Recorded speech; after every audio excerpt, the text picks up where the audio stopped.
Today we're going to do the analysis of a spell, specifically for breaking a curse, from this book, Crone's Book of Magical Words. Now, I did a book review on this book about 7 years ago. I'll actually go ahead and paste a link to it below. But I didn't really dig into many of the spells, so I wanted to read one specific spell out of here, kind of share my thoughts on it, as I like to do. And of course, you're more than welcome to share your interpretation and thoughts on why it may or may not work below in the comments. I always look forward to reading comments from folks. All right, so this is page 89, and this says, for breaking a curse. So I'll be reading this one right here. So it has a combination. So many of the things in this book, a lot of the stuff just has words to use, kind of poems and saying, words of power, if you will. But this includes things for you to actually physically do. So it's another level of spell with some of the sympathetic magic enacting something to bring about a change, as well as using the words. So gather certain fallen twigs, one of hazel, one of oak, one of elm, and one of willow. Hold them to the fire's smoke. Say this softly 7 times. You repeat this phrase, obviously. So it says, turner be turned, burner be burned. Let only good come out of this wood. Then spit on each and break it small. Cast them in the fire's mouth. The curse will die with the fire's death. That's it. So you say this thing 7 times. You have 4 different types of sticks, and you spit on them, break them, and cast them into the fire. So I think there's a couple things to get from this. So the first thing is to look at the actual type of wood chosen. There are different references that you can use. You can use Scott Cunningham's Encyclopedia of Magical Herbs. It has some wood references there. You can just do a Google search at this point in today, and you can look up the meaning behind these different trees and the symbology that might be associated with them. When typically working with stones or wood or herbs, meanings and vibrational qualities are things that we typically reference from other people. Now you can go with your own instinct and see what does the wood feel like to you.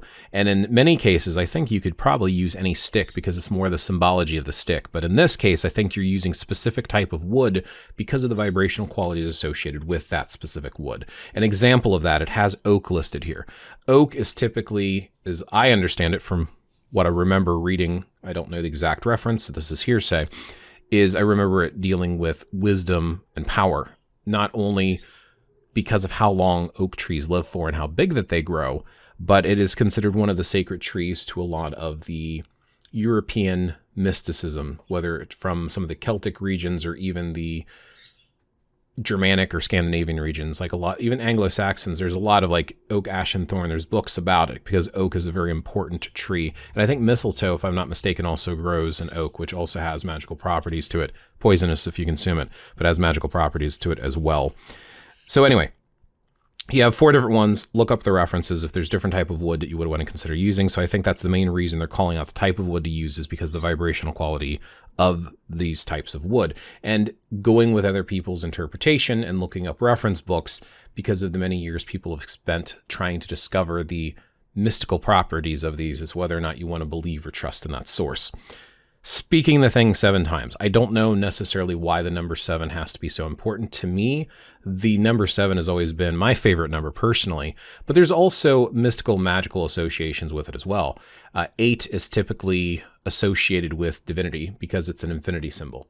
So if you turn an 8 on its side, it's like that infinity symbol where it's continually looping in back on itself, and it's often considered to be a divine number. Now, interestingly enough, in Christian mythology, and I don't remember where I read this, so again, this is hearsay. I like to call out hearsay. If I have a reference, I'll share it.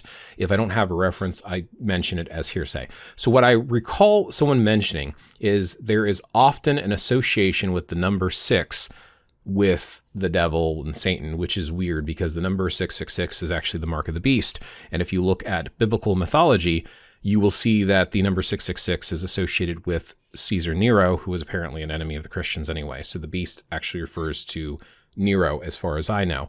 Regardless, 666 is often considered a bad lower class number, and one number above 6 is 7, which is considered a divine or heavenly number. And I've actually heard people associate it with Yeshua ben Yosef, or Jesus, as he's often called today. Regardless, the number 7 and 7 times could have some value and meaning in there. Now, I have heard of magical numbers such as 3, the power of 3, talking about Maiden, Mother, and Crone, talking about the 3 phases of the goddess, the triple goddess, and then the dual god, both God the Father and God the Warrior, God the old sage and God the young man. So there's a dual god and a threefold goddess. That would be 5. So where then is the 7 coming from? I mean, I guess technically you have 3, 2, and 2 if you take 3 representing goddess, 2 representing God, and then there's 2 different beings. There's your 3, 2, 2. And if you add them all together, that would be 7. Maybe there's no significance to it. It could be related to the above 6. It could be related to, again, a god, goddess, and there's 2 beings. There's a lot of different interpretations for why 7. Maybe 7 is just an arbitrary number and it's just something that the author liked. I don't know for sure, but that's the significance I would think of with 7. The words used here. Sometimes it's nice to have things rhyme. I particularly am very fond of rhyme. I know there are certain versions of the Wiccan Reed, and in the Wiccan Reed it says, let thy words be spoken rhyme, speak the words and rhyme. See, 8 words the Wiccan Reed fulfill, ye harm none, do as you will. And never mind the rule 3, what ye sins when it comes back to thee. Follow this with mind and heart, Mary. There's a part in there. There's a part in there somewhere. I don't remember which version I've memorized, but there's versions that I've seen out there that talks about to let your words be spoken rhyme. And rhyme apparently has this connecting. It's connecting the 2 threads together. It's kind of like weaving them together, weaving the words together by having rhyme on every other line. And in this case, every other line rhymes, right? So you have turner be turned, burner be burned. So you both have turner and burner at the beginning, be connecting in the middle, and then turned and burned at the end. And then let only good come out of this wood, good and wood rhyming as well. So it kind of connects. So you have a double connection in the beginning. So I think it kind of draws it together. And again, I think the words that are spoken here are I think it's more important to say something that has meaning. I don't know if it necessarily needs to rhyme unless you like rhyming, and you don't necessarily have to speak it in English either if you want to translate it.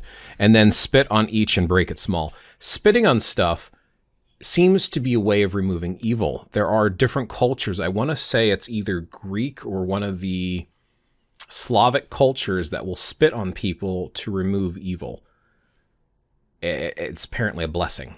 So spitting on it could also be symbolic of you're trying to get rid of and you're trying to negate something. So if you're drawing this all into the wood and then spitting on it and disposing of the evil from that wood, right? And then you're going to cast them, and break it small. So you spit on it and break it up. So it's infusing this by saying it 7 times. You're pulling it into this different sticks, into this wood. You're spitting on them and breaking them up. So you're trapping it and then tearing it up so it can't be released. And then you're casting it into the fire to burn it. And then the curse will die with the fire's death. So basically, it's all splintered up. It's covered in spit. You've said words over it, and then you burn it. And as the fire dies, so does whatever's left of the curse, almost as if you're symbolically placing that curse and redirecting it to the sticks to have it be broken up. So that's the way I would interpret this and analyze it, and the meaning that I would find behind using this. So there you go. That's my 2 cents. What do you think? What do you think of the words? What do you think of the wood being used? What do you think about the spitting, the symbology behind it? Why do you think someone might put this together? I don't know where it originally comes from. Like I said, this is just from this particular book. So I don't know what Valerie Worth, who's the author, I don't know what her sources are for what inspired her to come up with stuff like this. But it's definitely interesting symbology. And yeah, I could see something like this being effective. There's different methods for doing it, for redirecting curses or putting them on something and destroying it, for symbolically destroying the curse itself. It definitely makes a lot of sense. Turner be turned, burner be burned. So in that case, I think the symbology behind the use of those words, turner, I guess the person who's turning the curse or creating something, turning, weaving the wheel, weaving the thread of their spell, in this case a curse. Turner be turned. So you're redirecting. It's taking the person doing the action and having the action done to them. Just like the same thing with the next part, burner be burned. Burning someone is harmful and dangerous. So someone who's doing the burning is being burned. So you're, again, flipping that back. Twice you're flipping it back on them. Let only good come out of this wood. To me, feels like you're locking in the curse and nothing is coming out of the wood, because typically in some spells, especially when you work with the element of fire, burning something is to release your intent. So you could like write something you're trying to accomplish on a piece of paper and burn it, and you're releasing it through the smoke and through the flame.